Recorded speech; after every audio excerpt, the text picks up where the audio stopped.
ప్రభు అయిన యేసుక్రీస్తు నామమున మీ అందరికీ నా వందనాలు. Welcome to Mallige's divine tiles. పిల్లలు, ఈరోజు మనం ధైర్యవంతుడైన దావీదు గురించి తెలుసుకుందాము. ఒక ఊళ్ళో దావీదు అనే కుర్రవాడు సైన్యంలో పనిచేస్తున్న తన అన్నలకు చూడటానికి యుద్ధ శిబిరానికి వచ్చాడు. దావీదు గొర్రెలు కాచేవాడు.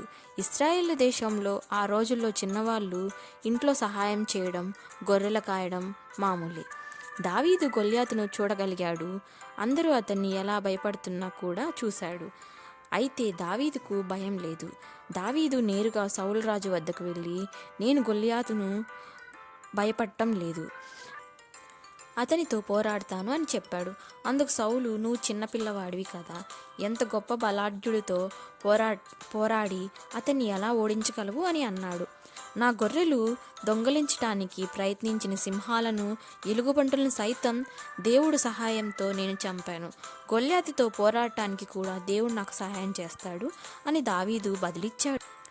సౌలు ఈ ధైర్యవంతమైన మాటలు వినేసరికి అతడు తన సొంత ఖడ్గాన్ని, శిరస్థానాన్ని, కవచాన్ని దావీదుకి ఇచ్చాడు. అయితే శిరస్థానము, కవచము చిన్నవాడైన దావీదుకు చాలా బరువుగా అనిపించాయి కనుక వాటిని సౌలుకు తిరిగి ఇచ్చేశాడు.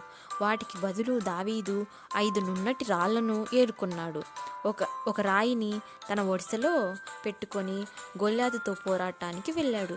దావీదు గొల్యాతును చూచి, నాతో నీవు ఖడ్గముతో, ఈటెలతో నీకున్న బలమంతటిలో పోరాడుతున్నావు, అయితే నేను దేవుడు నాకిచ్చే బలముతో పోరాడుతున్నాను అని కేకలు వేశాడు.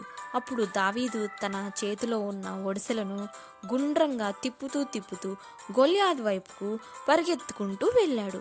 ఆ తర్వాత అతడు రాయి విసరగానే అది వెళ్ళి గొల్యాతు 2 కళ్ళలకు పైగా సరిగ్గా నుదుటి మీద తగిలింది. ఆ రాక్షసుడు నేల మీద బోర్లా పడిపోయాడు. దావీదు పరిగెత్తుకుంటూ వెళ్ళి అతని వద్దకు వెళ్ళి గొల్యాతుకు తన సొంత కత్తిని లాక్కొని అతని తల నరికేశాడు. గొల్యాతు ఓడిపోయాడు. శూరుడైన గొల్యాతు ఒక చిన్న పిల్లవాడి చేతిలో ఓడిపోవడం చూచి కంగు తిన్న ఫిలిస్తీయులు అక్కడ నుంచి పారిపోయారు. అయితే ఇశ్రాయేలు సేనలో ఉన్న సైనికులంతా ఒక్కసారిగా ఉత్సాహం తెచ్చుకొని దేవుని సహాయంతో దావీదు గొల్యాతును ఓడించాడు అని పండగ చేసుకున్నారు. దావీదు ఇశ్రాయేల్లో ఒక పెద్ద వీరుడిగా పేరు తెచ్చుకున్నాడు. చూసారా పిల్లలు, దావీదు దేవుని సహాయంతో ఎంత గొప్ప వాడైనా గొల్యాతును చంపగలిగాడు. అదే దేవుడు మన సహాయంగా ఉంటే, దేవుడి మీద మనం ఆధారపడితే దేవుడు మనకి ఎంతటి అపజయాన్నైనా జయం కలిగేటట్టు చేస్తాడు.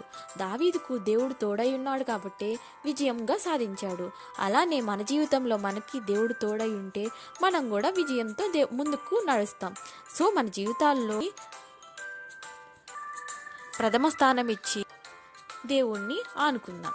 పిల్లలు, ఈ కథ మీకు నచ్చినట్లయితే లైక్ చేయండి, షేర్ చేయండి, సబ్స్క్రైబ్ చేయండి. God bless you.